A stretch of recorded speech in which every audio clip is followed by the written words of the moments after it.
ça veut dire trouver des ressources, des personnes ressources autour de soi pour en discuter et pour se confier, ce qui n'est pas toujours facile. C'est pas toujours facile. Parce que tout le monde ne comprend pas et n'a pas toujours les bons mots.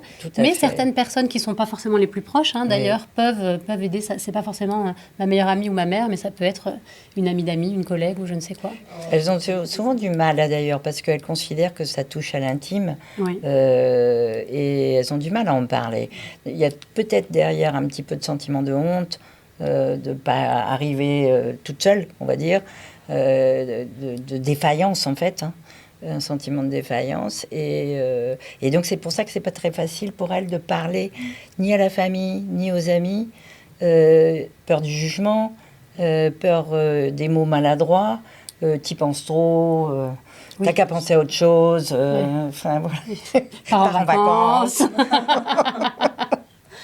Voilà. Peut-être ça, les associations, quelquefois, ou des groupes, non? Même il y a des groupes qui aident. Voilà. C'est ce que j'allais dire. Je pense que c'est bien une personne neutre, comme justement un psychologue, qui du coup est neutre par rapport à l'histoire. Et je pense qu'on parle plus facilement dans ces cas-là que quelquefois même à sa meilleure amie. Ouais.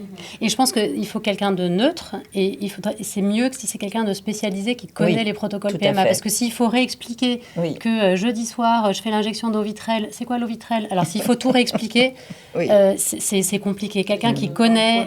Et qui connaît les émotions liées à la PMA. Et qui comprend, tout ça, ça c'est très important.